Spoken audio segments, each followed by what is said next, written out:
On va parler de la réussite d'un investissement meublé. Qu'est-ce qui va faire la réussite d'un investissement meublé? À ce stade, on va dire que je vous ai convaincu, hein, que c'était intéressant, et vous allez proposer un logement et vous êtes devant votre ordinateur et devant cet ordinateur, eh bien, vous allez choisir un logement. Quels sont les éléments importants à aller regarder? Eh bien, les éléments que vous avez devant vous, ils sont tous importants. On aura toujours sur le marché des conseillers qui ont plutôt un historique d'agents immobiliers, d'autres qui ont vendu des résidences de services par le passé.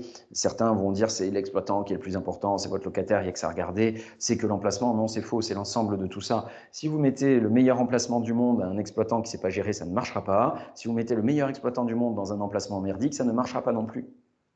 Donc le premier point à regarder, c'est l'emplacement. L'emplacement, oui, mais attention, on n'est pas dans le cadre d'un investissement en habitation principale. En habitation principale, on irait regarder la proximité au bassin d'emploi, le revenu moyen par ménage, le taux de création d'entreprise, des éléments macroéconomiques forts.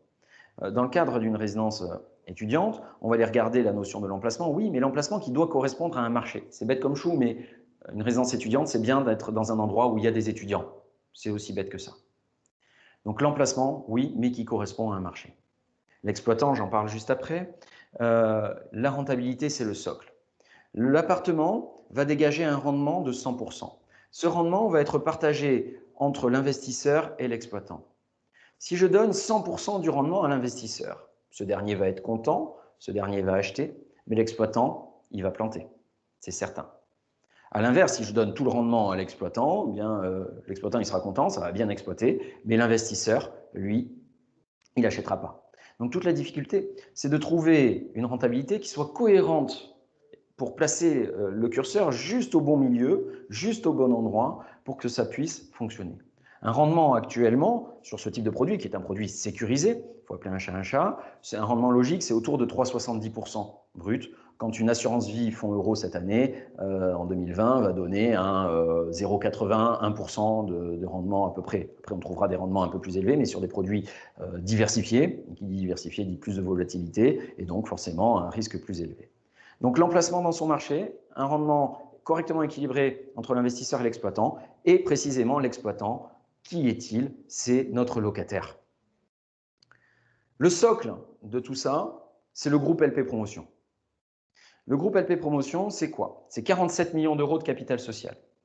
Ça veut dire que c'est gros. C'est le 13e promoteur en France, c'est le premier à Toulouse, le premier à Bordeaux. C'est une cotation 3 en Banque de France. Une cotation 3 en Banque de France, c'est quoi? C'est une échelle qui fait 3 plus 3 plus 3, 4 plus 4, 5 plus 5, 6, 7, 8, 9. À 3 vous êtes un État. À 9, vous avez déposé le bilan. Donc ça veut dire qu'on est en haut du panier. Ça veut dire qu'on a une bonne capacité à rembourser nos emprunts. En tout cas, c'est la Banque de France qui le dit. C'est 1570 actes pour 2019. On est à peu près sur les mêmes chiffres. Ils ne sont pas encore actualisés pour 2020. Donc ça veut dire qu'on est une société qui est stable en production et qui est solide financièrement. LP Promotion est actionnaire à 100% de sa filiale Privilège, donc l'unique actionnaire, qui a un capital social de 1 million d'euros qui va être porté à 3 millions d'euros. C'est 3000 lits gérés et un taux d'occupation de 96%. Alors comment on obtient un taux de 96%? C'est très simple. Votre étudiant français part étudier à Berlin le 31 mars. Son homologue finlandais rentre le 14 avril. Vous avez perdu 2 semaines dans la bataille. C'est comme ça qu'on obtient un chiffre de 96%. On peut considérer qu'on est au plein remplissage quand on est à 96%.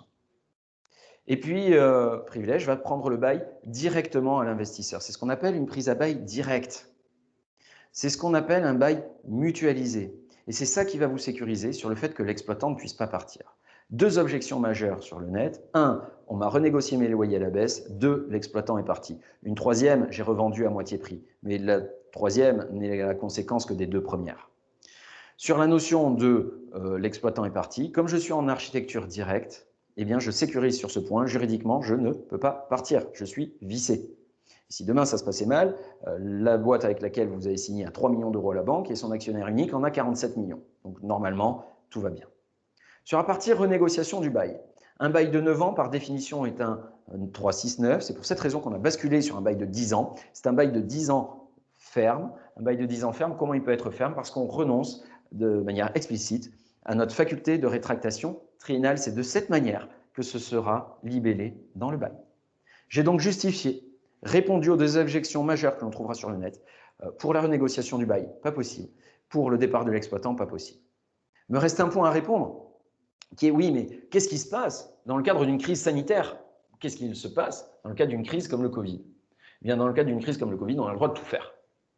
C'est vrai chez les assureurs, c'est vrai chez les exploitants, c'est vrai chez à peu près tout le monde.